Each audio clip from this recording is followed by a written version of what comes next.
భజే శ్రీచక్రమధ్యస్థాం దక్షిణోత్తరయోః సదా శ్యామావార్తాళి సంసేవ్యాం భవానీం లలితాంబికాం. కుండలి కుమారి కుటిలే చండి చరాచర సవిత్రి చాముండే గుణిని గుహారణి గుహ్యే గురుమూర్తే త్వాం నమామి కామాక్షి. గురుమూర్తే త్వాం నమామి కామాక్షి. జయ జయ జగదంబ శివే జయ జయ కామాక్షి. జయ జయాద్రిసుతే జయ జయ మహేశ దయితే జయ జయ చిద్గగన కౌముదీధారే.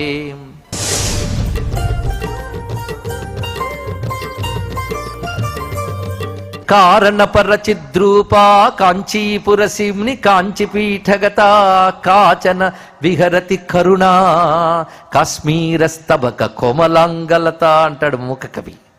అదిగో కాశ్మీర పువ్వులగే ఎర్రగా ఉన్న ఒక కరుణ కాంచీపుర కంపా తీరంలో తిరుగుతోందన్నాడు. ఇక్కడ కరుణ తిరుగుతోంది రండి. కాచన విహరతి కరుణ, ఒక అనిర్వచనీయమైన కరుణ అన్నాడు. అమ్మవారం లేదు, కామాక్షం లేదు, కరుణ తిరుగుతోంది అన్నాడు. అంటే దయ రూపం ధరిస్తే లలితాంబ అమ్మ దయ దయ దయ, ఇంకోటి కాదు ఇక్కడ. అందుకే జగత్రాతం శంభోర్జయిత కరుణ కాచిదరుణ. మరి కాఠిన్యము సౌకర్యమైన పరస్పర వైరుధ్యములు ఏంటంటే, శివుడు జగత్తే నిర్వహించేటప్పుడు ఘోర అఘోర రూపములు రెండు చూపిస్తాడు. పరస్పర విరుద్ధములు కానీ రెండు ఉంటాయి. సూర్యుడు ప్రచండు కానీ ఆ సూర్యుడు లేకపోతే ప్రపంచం లేదు. నీరు ముంచేస్తుంది కానీ నీరు లేకపోతే బతకలం. అది ఘోరమా అఘోరమా?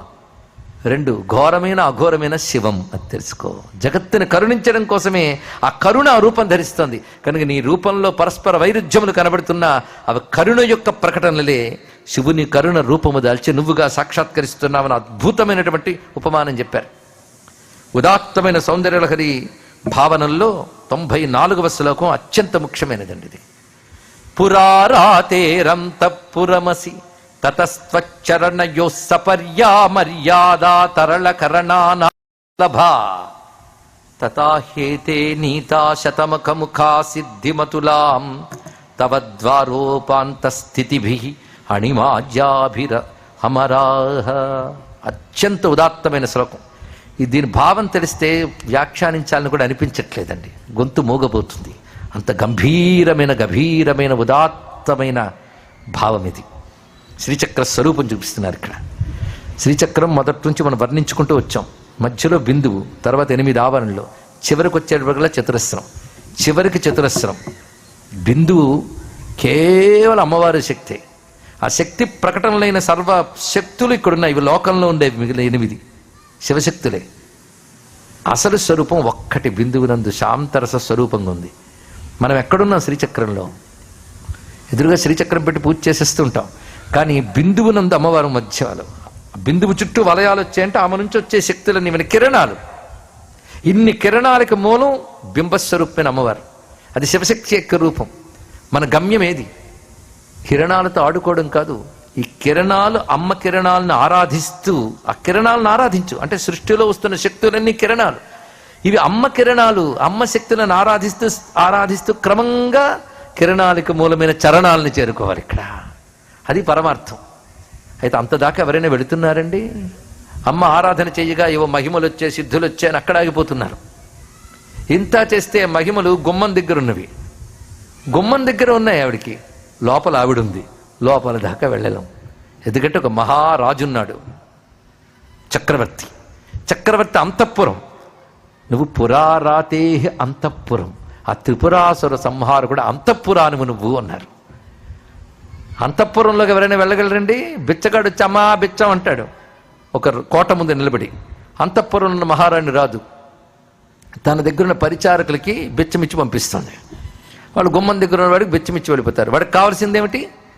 బిచ్చం. వాడు వెళ్ళిపోతాడు అంతే. అందుకని అమ్మేదమ్మా నీకెందుకురా బిచ్చం కదా పో అంటారు వాళ్ళు. ఇక్కడ వెళ్ళిపోవడమే. కానీ ఆ ఇచ్చిన ఆవిడ కూడా రాజకోటలోంచి వచ్చింది కనుక చక్కటి అలంకారంతో ఉంటుంది కనుక ఆవిడే అమ్మగారు అనుకోకు. అమ్మగారు పరిచారకు వచ్చి ఇచ్చింది నీకు అమ్మగారు అక్కర్లే, బిచ్చమే కావాలి. నమా అని పిలిచావంటే బిచ్చం కోసం పిలిచావు, అమ్మ కోసం పిలవలేదు. బిచ్చగాళ్ళ పిలిచినంతకాలం గుమ్మం దగ్గర బిచ్చమే. బిడ్డలా పిలిస్తే అంతఃపురంలో అమ్మ దగ్గరికి వెళతావు, అది తెలుసుకో. ఇక్కడ ఇవన్నీ దాటి వెళతావు, కానీ బిచ్చగాడి దేబురింపులే, బిడ్డలాంటి ఆర్తి అది కావాలి.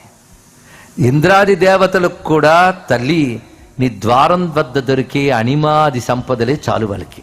అందుకే అణిమ, మహిమ, గరిమ ప్రథమ రేఖ, తర్వాత ముద్రాశక్తులు, బ్రాహ్మీ శక్తులు, ఇవే మొదటి ఆవరణలో అణిమ, మహిమ సిద్ధులు వచ్చేస్తేనే ఆహా ఓహో అని పెద్ద గొప్పగా అనుకుంటాం.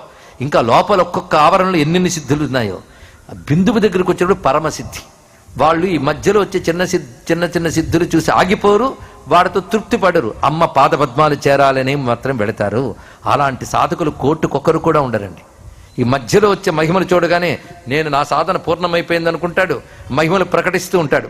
వీడి చుట్టూ ఉన్నవాడు మూర్ఖులు కనుక వాడు చప్పట్లు కొడుతుంటే నేను భగవంతుడినేమో అని కొంతమంది అప్పుడే బిజినెస్లు కూడా పెట్టేస్తుంటారు. అదే సాధన ప్రారంభ దశలో వచ్చిన సిద్ధులతో ఆగిపోతుంటారు చాలామంది. చాలామంది మానవులే కాదు, దేవతలే శతమఖ ముఖాహ, ఇంద్రాది దేవతలే గుమ్మం దగ్గర వచ్చేటటువంటి తవ ద్వారోపాంత స్థితిభి అనిమాజ్యాభిరి అమరా, నీ ద్వారం వద్ద దొరికే సిద్ధులతోనే వాళ్ళు తృప్తిపడి వెళ్ళిపోతున్నారు. ఆ లోపల దాకా వెళ్ళేవారు దేవతల కంటే గొప్పవారు. ఆ బిందు స్థానం దాకా వెళ్ళడం అంటే సామాన్యం కాదండి. నీ సాధన దశలో బిందువు దాకా వెళ్ళాలి. యోగ మార్గంగా బిందువు దాకా వెళ్ళడం అంటే సహస్రారం దాకా చేరడం అంత తేలిక కాదు. ఒక్కొక్క చక్రం దాటడం అంటే సామాన్యమా? అలాగే మనస్సు కూడా ప్రాపంచిక విషయంలో ఒక్కొక్కటి దాటుతూ ఇహలోక పరలోక సిద్ధుల్ని గడ్డిపోచల్లా తీసి బిందువు దగ్గరున్న పరాశక్తితో తాదాత్మ్యం చెంది ఆ స్థితిలో ఉండడం సామాన్యమైంది కాదు. ఎందుకంటే అంతఃపుర కాంత అమ్మవారు అంత తేలిగ్గా దొరకరు. మహారాణి, బిచ్చగాడికి మహారాణి దర్శనం దొరకదు, పరిచారికి చేతి విదిలింపే దొరుకుతుంది తెలుసుకో. కనుక కోరికలతో దేబిరించే వాళ్ళందరికీ అమ్మ కింద ఉన్న పరిచారకుల్లో ఎవరో ఒకరు విసిరి పడేస్తారు. అది పడి తృప్తిగా వాడు వెళ్ళిపోతాడంతే. అమ్మా అని ఏడిచే పిల్లాడిని మాత్రం వీళ్ళు వెళ్ళి అమ్మా అతను బిచ్చమక్కర్లేదుట అమ్మా అమ్మ అని ఏడుస్తున్నాడంటే అప్పుడు వాళ్ళ చేతైనా తెప్పించుకుంటుంది, అమ్మ వచ్చేనా ఎత్తుకుంటుంది, బిడ్డలా తన ఒళ్ళో పెట్టుకుంటుందండి. ఇది కావాలి ఈ రహస్యం. అందుకే త్రిపురాసుర సంహారకుడి యొక్క అంతఃపురం అన్నారు. అంటే అగ్నిమండల, సూర్యమండల, చంద్రమండలం త్రిపురములు భేదించిన తర్వాత ఉండే కేవల బ్రాహ్మీ స్థితి అని చెప్పడమే అడుగడుగున పురమథన అని చెప్పడంలో ఉన్నటువంటి భావం. చిక్కంత త్రిపురాలతోనే జ్ఞాత, జ్ఞానము, జ్ఞేయము, ఇవి త్రిపురములు. సృష్టిలో త్రిపుటి ఉంటుంది. తెలుసుకునేవాడు, తెలియబడేది, తెలివి, ప్రతిదీ మూడే. సృష్టిలో సంబంధములన్నీ మూడే. మీరు గమనించండి. ఉపాసకుడు, ఉపాసన, ఉపాస్యము, పొందువాడు, పొందునది, పొందే విధానం, మూడే. ఈ మూడు ఉన్నంతకాలం ప్రపంచం. మూడు ఐక్యమైపోయి ఒకటే మిగిలాలి. అసలు ఆ ఒకటే మూడింట్లో ఉంది. ఆ తెలివి కలిగితే ఒకటే మిగులుతుంది. ఇది ఒక సూత్రం. అందుకే మూడింట్లో ఒకటే ఉందని తెలిస్తే త్రివిక్రమత్వం. మూడు విడివిడిగా చూడకుండా ఒకటిగా గమనిస్తే త్రిపురాసుర సంహారం. మూడు ఒకటైనప్పుడు కలిగే ఆనందం, మోక్షం త్రిపుర సుందరీ తత్వం. ఇది రహస్యం. త్రివిక్రమ త్రిపురాసుర సంహార త్రిపుర సుందరీ తత్వములు. అందుకే అడుగడుగున పురమథన, త్రిపురహర అనే శబ్దానికి కారణం ఇది. ఇంత చెప్తున్నాడు ఇక్కడ.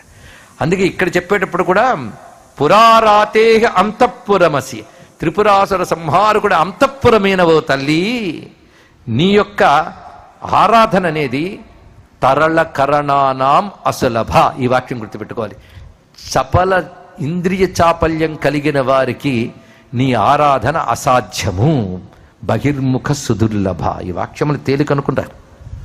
ఎంతవరకు బాహ్య ప్రపంచం వైపు బుద్ధి, మనస్సు, ఇంద్రియాలు వెళతాయో అంతవరకు భగవంతుడికి దూరమే. అదే అంతర్ముఖ సమారాధ్య, లోపలికి వెళ్ళాలి. అది అంతఃపురం, అంతఃపురం. హృదయాంతరపు లోతుల్లో ఉన్నాడు పరతత్వం. దాన్ని చూడకుండా బాహ్యం వైపు తిరిగితే ఏం లాభమయ్యా? అంటే అంతఃస్థితం శివం అనవీక్ష, లోపలున్న శివుడిని విడిచిపెట్టి బయట తిరుగుతూ ఉంటే ఏం లభిస్తుంది అంటారు ఇక్కడ. కానీ అంతఃపురం, అంతర్ముఖుడు కావాలి. అది విడిచిపెట్టి బాహ్య ప్రపంచపు సుఖములే ప్రధానం అనుకుంటూ వాటి కోసం ఉపాసనలు, జపాలు, సిద్ధులు, డాంబికాలు, ఆడంబరాలు, మహిమా ప్రకటనలు. వీళ్ళ పని ఏమిటంటే గుమ్మం దగ్గర నుంచి వెళ్ళిపోయి బిచ్చగాళ్ల వంటి పని. అందుకే అమ్మవారి ఆరాధనలో గొప్ప వాక్యం అన్నారు భగవత్పాద వారు, తరళ కరణానాం అసులభ. గొప్ప మాట అండి. తరళ అంటే చపలత్వం, కరణం అంటే ఇంద్రియాలు. చపలేంద్రియములకు అసులభ, సులభముగా దొరకదు. ఇది బాగా గుర్తుపెట్టుకోవాలి. అది అమ్మవారి యొక్క తత్వం. ఇంద్రియ నిగ్రహం కలిగిన వారు మాత్రమే అంతర్ముఖులు కాగలరు. అంతర్ముఖులైన వారికి మాత్రమే పరతత్వం తెలియబడుతున్నది, బహిర్ముఖులకి తెలియబడదు అన్న అత్యద్భుతమైన భావాన్ని చెప్తూ, ఇందాక చెప్పేటప్పుడు 6 కరణములతో ఉన్న 9 వెళ్ళిపోతుందని చెప్పాడు. అందులో నిమజ్జనం కావాలి అంటే 6 కరణాలు నిగ్రహించి లోపలికి తీసుకుని వెళ్ళగలగాలండి. ఇక్కడ అంత తేలిక అండి అమ్మ దర్శనం అంటే. అందుకే బిందు స్థానం పొందడం అంత తేలిక కాదు. ఆ మధ్యలో వచ్చే సిద్ధులతో తృప్తి పడిపోయి గొప్పగా నువ్వు భావిస్తావు. నిన్ను గొప్పవాడిని చుట్టూ 10 మంది కీర్తిస్తారు, అదే సిద్ధులు అనుకుంటూ నువ్వు ఆగిపోతావు అక్కడ. కానీ ఉత్తమ సాధకుడు మాత్రం దాన్ని దాటి సాగిపోతాడు. అందుకే నిజమైన సిద్ధ పురుషులు మహిమలు ప్రకటించరు. వాళ్ళ సమీపంకి వెళ్తే మహిమలు జరుగుతాయి, కానీ మహిమలు ప్రకటించడం వారి ఉద్దేశం కాదు. ఒకసారి చంద్రశేఖరేంద్ర శాస్త్రి స్వామి వారి వద్దకు వెళ్ళి, మా పిల్లాడు మూగవాడండి, మాటలు రావన్నట్టు. అక్కడ గోమాత ఉంది, ప్రదక్షిణ చేసిరా అన్నారు. ప్రదక్షిణ చేసి వస్తే మాటలు వచ్చాయంటే గోవుదయ్య అన్నట్టు. గోవుదయ్య కాదు, ఈయన దయ్య అది, కానీ ప్రకటించలేదు. ఇది తెలుసుకోండి ఇక్కడ. అలాగే ఒకప్పుడు ఒకరు, మేము ఫలానా ఊరికి వెళ్ళి ఫలానా బాబాజీ గారి దగ్గరికి వెళ్ళి వచ్చామండి, ఆయన తన చేత్తో తయారు చేసిన విగ్రహాలు ఇవి, ఇలా అంటే అలా వచ్చేసాడు ఆ విగ్రహాలు. అలా గాలి నుంచి తీసిచ్చారండి విగ్రహాలు, మీకు చూపిద్దామని తెచ్చామంటే ఇలా చూసి ఏమిటివి అన్నారు. అంతర్ధానమైపోయే విగ్రహాలు తెలుసా. మీరు వెళ్ళి ఆయనకి చెప్పండి, ఇలాంటి ప్రదర్శనలు చేస్తూ జీవించుకు, లోకంలో ధర్మం జ్ఞానం బోధించని చెప్పానని చెప్పండి అన్నాడు. వెంటనే బాబాజీ వచ్చి పాదాల మీద పడ్డారండి ఇక్కడ. ఎందుకంటే ఇవి మహిమా ప్రకటనలు, ఇవి తప్పు. ఒక విగ్రహం ఇక్కడికి వచ్చిందంటే ఒక షాపులో అది లేదని అర్థం. మరవరాదు. ఒక ఆయన అన్నాడు, మా స్వామీజీ గారు దేవుడండి. ఏమిటంటే గాల్లోంచి వాచి ఇచ్చాడండి. వాచి పేరు వెనకాల కంపెనీ పేరు ఉందా అన్నారు అప్పట్లో. ఏమిటంటే హెచ్ఎంటీ అన్నాడు. ఓహో, హెచ్ఎంటీ కంపెనీ వచ్చి గాల్లో సృష్టించారు. దేవుడు లోకంలో హెచ్ఎంటీ ఉందా? హెచ్ఎంటీ కంపెనీ భూమి మీద ఉందా? అంటే అతడు చేసిన ఒకనొక సాధనకు వచ్చిన సిద్ధికి అతడి మాట వింటే పనిచేసే కొన్ని శక్తులు ఉంటాయి. ఇతడి యొక్క సంకల్పం మేరకు ఆ షాపులోంచి తెచ్చి ఇక్కడ పెడతాయండి. ఆ షాపులు వాడికి ఎక్కడో ఒక ఐటెం తగ్గిపోతుంది లెక్కలో రాత్రికి, అది ఎక్కడుందని వాడు గించుకుంటుంటాడు. ఇలాంటి మహిమా ప్రకటనలు ఎప్పుడు గొప్పవని మాయలో పడకూడదు. తెలుసుకోండి, ఈ లక్షణం అనుకుంటే చాలు. ఇక్కడ మనం మాయలో పడిపోతాం, వాడు అక్కడ తాగిపోయి ఇదే గొప్ప అనుకుని దేవుడు అనుకుంటుంటాడు ఇక్కడ. కనుక నిజమైన మహిమ ధర్మము జ్ఞానము, అంతేకాని మిరాకిల్స్ కావు. ఇది తెలుసుకోండి. ఇక్కడ ఈ మిరాకిల్స్ ఆగిపోయేవారు తరళకరణులు, వాళ్ళకి ఆ తత్వం దొరకదు. అందుకే ఒక సిద్ధపురుషుడు ఉండేవారు. ఆయన గృహస్థాశ్రమంలో ఉంటూనే సిద్ధి పొందిన శ్రీ విద్యోపాసకుడు, పేరు చెప్తా, తాడేపల్లి రాఘవనారాయణ శాస్త్రి గారు. ఆయన వద్ద ఒక పీఠాధిపతి వచ్చి శ్రీచక్రోపాసకుడు చర్చ చేస్తుంటే, బయట చక్రం ఆరాధన మంచిదే, పాపాలు పోగొడతాయి, ఇప్పటికే అమ్మదైతే ఇస్తుంది. కానీ ఆ పరాయోగంతో అంతర్యాగంతో సాధన చేస్తూ మనలో మనం అంతర్ముఖులం అవుతూ ఎన్ని లభిస్తున్నా వాడికి చలించకుండా అటువైపు మనస్సు పెట్టకుండా పరతత్వం చేసే సాధకులు కొందరుంటారు. వాళ్ళు ఒక్కొక్క ఆవరణని దాటిన వాళ్ళు 8 ఆవరణలు దాటుతారు. వాళ్ళు 8 ఆవరణలు అమ్మ వెలుగులేని ప్రతిశక్తిని గౌరవిస్తేనే దాటిపోతారు. వారు దాటారో లేదో అనేది వారి స్థితి మరొక సిద్ధపురుషుడు తెలుసుకోగలడు. నువ్వు చెప్పగలవా అన్నట్ట పీఠాధిపతి. అమ్మ దైవాలు చెప్పగలనన్నారు. తన స్థితిని అడగట్లే. ఇప్పుడు ఎవరైనా బిందువు దాకా వెళ్ళిన వాళ్ళు ఉన్నారా అంటే ఒక్కరున్నారని చెప్పారండి రాఘవనారాయణ శాస్త్రి గారు. సరే, వారెవరో తర్వాత చెప్తే నేనంతా దాకా వచ్చానని. మీరు 4వ ఆవరణ వరకు వచ్చారండి అని చెప్పారు. ఇక్కడ 4వ ఆవరణ అంటే సామాన్యమా? అది వెళ్ళడమే చాలా ఉత్కృష్టం. గుమ్మం దాటిశారు వాళ్ళు. మరి బిందువు దాకా వెళ్ళిన ఒక్కరున్నారే, వారెవరండి అని అడిగితే శ్రీ శ్రీ శ్రీ చంద్రశేఖరేంద్ర శాస్త్రి మహాస్వామి వారు చెప్పారండి. అందుకే ఆయన కామాక్షి, అపర కామాక్షి, ఆయన సామాన్యం కాదు ఇక్కడ. అందుకే అటువంటి స్థితి మామూలు అమ్మవారు అంతఃపుర కాంత అంటే ఇది. అంతేగాని ఎదురుగా కూర్చున్న మహిమానుమతి స్త్రీ కాదు అమ్మంటే. పురారాతే అంతఃపురం అంటే అంత దహరాకాశ మధ్యంలో హృదయంలో ఉన్నటువంటి ఆ తల్లికి నమస్కారం చేసుకుంటూ ఈ శ్లోకం అత్యంత దివ్యంగా భావించడం వల్ల చెప్పడం జరుగుతుంది. అందుకే నువ్వెవరవమ్మా? గిరామాహుర్దేవీం ద్రుహిణ గృహిణీమాగమ విదః హరే పత్నీం పద్మాం హర సహచరీం అద్రితనయాం తురీయా కాపిత్వం దురధిగమ నిస్సీమ మహిమా మహామాయా విశ్వంభ్రమయసి పరబ్రహ్మ మహిషి. ఎంతవరకు చెప్పిన అమ్మవారు లక్ష్మ, దుర్గా, సరస్వత ఎవరివిడా అంటే అమ్మ నిన్నే గిరామాహుర్దేవీం ద్రుహిణ గృహిణీం. ద్రుహిణ గృహిణి. ద్రుహిణి అంటే బ్రహ్మదేవుడు. బ్రహ్మదేవుని ఇల్లాలైన పలుకుల తల్లిగా నిన్నే ఆగమవేత్తలు చెప్తారు. ఆ నిన్నే హరే పత్నీం పద్మాం, విష్ణుపత్ని లక్ష్మిగా చెప్తారు. ఆ నిన్నే హర సహచరీం అద్రితనయాం, ఆ రుద్రుని సహచారిణివైన పర్వతరాజపుత్రిగా చెప్తారు. ఎందుకు 3 నువ్వా? 3 నువ్వే, కానీ 3 మాత్రమే కావు నువ్వు. తురీయా కాపిత్వం, ఈ సృష్టి స్థితులకు అతీతమై జాగ్రత్త స్వప్న సుషుప్తులకు కూడా అతీతమైన తురీయా భూమికనందు ఉన్నటువంటి దురధిగమ నిస్సీమ మహిమ, హద్దులేని మహిమల కలిగిన తల్లివి. మహామాయవై విశ్వాన్ని నడుపుతూ ఉంటావు నువ్వు. నీ స్వరూపము పరబ్రహ్మ మహిషి, పరబ్రహ్మ యొక్క పట్టపురాణివి. హిందూ ధర్మంలో పరబ్రహ్మము ఒక్కడే, ఆయన శక్తి ఒక్కటే.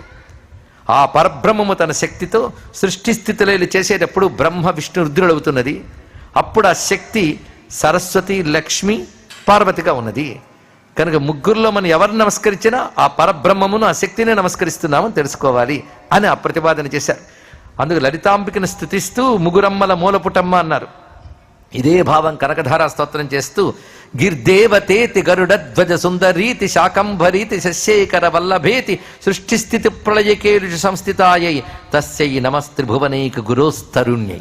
6 ఏళ్ల శంకరులు ఏం చెప్పారో తాను పండిన వయస్సులో చెప్పిన, ఆయన పండిన వయస్సు అంటే 16 ఏళ్ళు 32 మధ్యలో రాశారు. ఇది అదే ఆయనకు పండిన వయస్సు.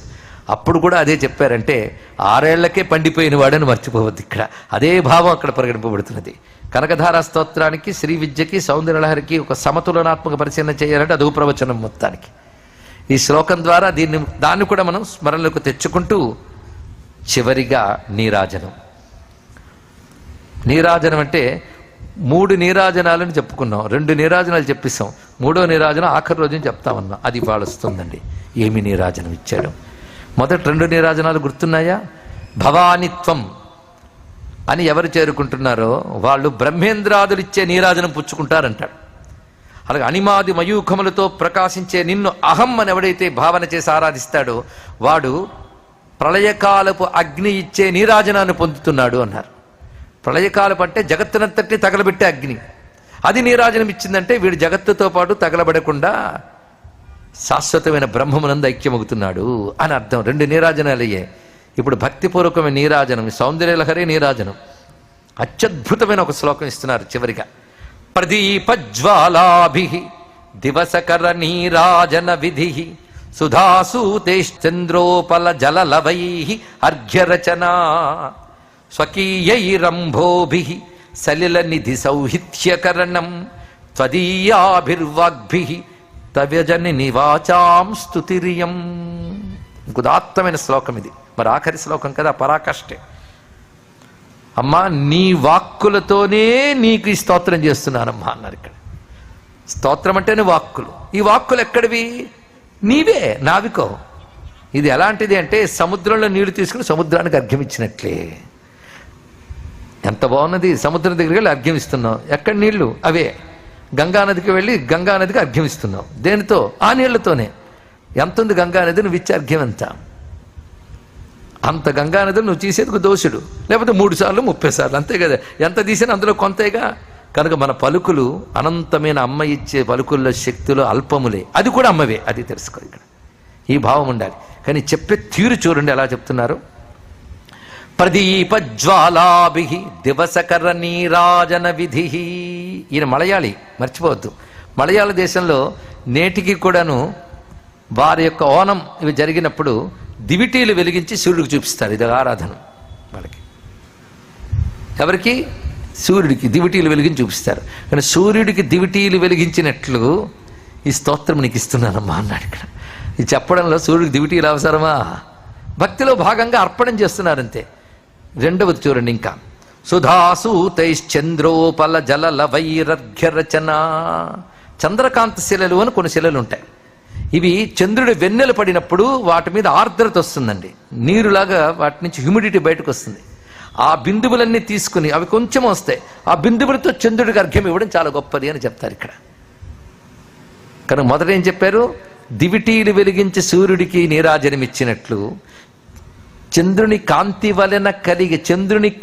వలన కరిగిన చంద్రకాంత శిలాల జలాలతో అర్ఘ్యమిచ్చినట్లు. మూడవది సముద్రము జలముతో సముద్రమునికి అర్ఘ్యమిచ్చినట్లు. 3 చెప్పారు ఆయన. ఇది ఒకటి చెప్తే చాలు కదండి అంటే 3 చెప్పారంటే ఎందుకో చెప్పారు ఆయన. ఇందులో మీరు గమనించవలసిన సాధన క్రమం. ఇవాళ మనం నమస్కరిస్తున్నామంటే, ఒక స్తుతి చేస్తున్నామన్నా, ఒకటి ప్రకటింపబడిందన్నా అమ్మ యొక్క అనంత శక్తిలోంచి కొంతే. అది సముద్రం అయితే మన తరంగం, ఒక అల అంతే. ఇది తెలిస్తే అలకి సముద్రానికి ఉన్న అనుబంధం తెలిసి అఖండమైన అభేద స్థితి కూడా తెస్తున్నది. మరి అద్వైత రచిస్తే ఇలాగే రచిస్తాడు. మరి ఏమిటున్నది ఇందులో క్రమం పరిశీలించండి. దివిటీకి మీరు అగ్ని రగిల్చి సూర్యుడికి ఇచ్చారు. ఈ అగ్ని ఎక్కడి నుంచి వచ్చింది? శాస్త్ర ప్రకారంగా సూర్య భగవానుడే అగ్నికి సోర్స్, మరొకటి కాదు. ఆ అగ్ని భూమి యందు ప్రవేశిస్తుంది అనేక చోట్ల. వాటి మథనం ద్వారా మనం తీసుకొస్తున్నాం. అంటే సూర్యుడి అగ్ని అంతర్లీనమై కనిపించకపోవడం వల్ల నువ్వు మథనం ద్వారా అగ్నిని తీసుకొచ్చిన అగ్ని సూర్యుడికి చూపించాం. అఖండమైన సూర్యుని యొక్క అగ్ని భాగమే వస్తువుల్లో ఉంటే మథనం ద్వారా బయటకు తీసాం. అలాగే పరమాత్మ యొక్క వస్తువే మనలో అందరిలో ఉంటే సాధన అనే మథనం ద్వారా దాన్ని తెలుసుకుని ఇస్తున్నావు. ఇది ఇక్కడ కనుక మొదట ప్రయత్నం ఉంది. మన పరిశీలించండి. ప్రయత్నం మథనం చేసి అగ్నిని తెచ్చారు. దానికంటే మరికొంచెం ప్రయత్నం తగ్గింది. నువ్వు పెద్ద కష్టపడక్కర్లే. మథనాదులు చంద్రుడు వెన్నెల పడితే జలం తీసిస్తున్నావు. జలం తీసినప్పుడు శిర నుంచి వచ్చింది, నువ్వు తీసావని తెలియకూడదు. చంద్రుడి కాంతి పడడం వల్ల కరిగింది అది ఇక్కడ. కనుక అమ్మ దయ వల్ల వచ్చినటువంటిది ఇక్కడ. దాన్ని సమర్పిస్తున్నాం. ఇక్కడ మథనము, అగ్ని తీయడము, వెలిగించడము శ్రమ లేదు. కొంత తగ్గిందా లేదా? పైగా చంద్రకాంత శిల కరిగి వచ్చింది అది ఇక్కడ. అంతకంటే సులభం ఏంటంటే సముద్రం దగ్గరికి వెళ్ళి అందులోంచి దోషులు తీసిచ్చాడు ఇక్కడ సాధనా క్రమంలో మొట్టమొదటి నువ్వు ఎంత మథన పడాలి అంటే అగ్నిని రగిల్చడానికి అరణి మధించి అగ్ని తీసినట్లుగా నీలో ఉన్నటువంటి పరాచైతన్యాన్ని తెలుసుకోవడం కోసం ఇంద్రియాలను నిగ్రహించి సాధన చేసి విచారణ చేసి తెలుసుకోవాలి ఇక్కడ. అది అమ్మకు అర్పించాలి. క్రమంగా అమ్మ దయ నీకు లభిస్తుంది. ఆ దయ వల్ల వచ్చిన తెలివిని అమ్మకు సమర్పిస్తాం. తర్వాత నీకే తెలుస్తుంది దీనికి దానికి అభేదమని తెలిసి అభేద స్వరూపంగా గ్రహించి అప్పుడు ఆ జలాన్ని ఇస్తున్నావు అని క్రమాన్ని అంత చక్కగా చూపించారండి. ఆ 3 చూపించడంలో ఉన్న అద్భుతం అది ఇక్కడ. అదే ప్రథమం కంటే ద్వితీయం సౌలభ్యం, దానికంటే ఇంకా సౌలభ్యం మూడవది. అంటే సాధన ప్రథమ దశలో అత్యంత క్లిష్టంగా ఉంటుంది. సాధన కొనసాగిస్తున్న దశలో సులభంగా అనిపిస్తుంది. చివరికి అది తప్ప మరేది లేదని అభేద స్థితిలోకి వెళతావు అనేది ఇందులో చూపించుతూ సర్వం అమ్మ కృప వల్లనే. ఆ కృపని ముందు నువ్వు గ్రహించడానికి మథన పడాలి, అగ్ని రగిల్చాలి. కొంతసేపటికి ఆ కృప వల్లనే ఇది కరిగింది అని తెలుస్తుంది. తర్వాత అర్థమవుతుంది కృప తప్ప మరొకటి లేదు అని గ్రహించగలవు అని 3 క్రమములు చెప్పి అమ్మవారికి నీరాజనం ఇచ్చారు. నిజాన్ని 100 శ్లోకాలు అయిపోయాయి. నేను ప్రక్షిప్త శ్లోకంగా ఒక్క శ్లోకం చెప్తారు పెద్దలు. అది నేను చదువుతాను తప్ప అర్థమంతా చెప్పక్కర్లేదు. వ్యాఖ్యానిస్తే మళ్ళీ శ్రీ విద్యంతా బయటకు వస్తుంది. అది ఎందుకు చెప్పడం జరుగుతుందంటే ఆ అందం చివరికి చెప్దాం. నిధే నిత్యస్మేరే నిరవధి గుణే నీతి నిపుణే నిరాధార జ్ఞానే నియమపరచిత్తైక నిలయే నియత్యా నిర్ముక్తే నిఖిల నిగమాంతస్తుతి పదే నిరాతంకే నిత్యే నిగమయ మదీయాం స్తుతిమిమాం. నిగమయ స్వీకరించమ్మా నా స్తుతిని అని సమర్పణం చేశారు. సంబోధనలు 15 ఉన్నాయి. నిధే నిత్యస్మేరే 15 నిత్యాలు అమ్మవారి యొక్క స్వరూపం. 15 నిత్యాలు కామేశ్వరి భగవాన్ ఇత్యాదులు. అందుకే నికారంతో 15 పెట్టారు ఆయన. అంతేకాదు పంచదశ అక్షరములు 15, వాటి యొక్క మంత్రరూపంలో శ్రీ సూక్తం రుక్కులు 15. అందుకే 15 సంబోధనలు. ఇందులో అమ్మ స్వరూపం అంతా ఉంది. అవి నిధి. నిధి అంటే సర్వము దేని యందుంటాయో అది నిధి. ఎప్పుడు నవ్వుతూ ఉంటుంది. నిత్యస్మేరే నిరవధి గుణే అనంత కళ్యాణ గుణములు కలిగినది. నీతి నిపుణే దేన్ని ఎలా నడపాలి ఎప్పటి వరకు నడపాలో తెలిసిన ఆవిడ నీతి నిపుణే.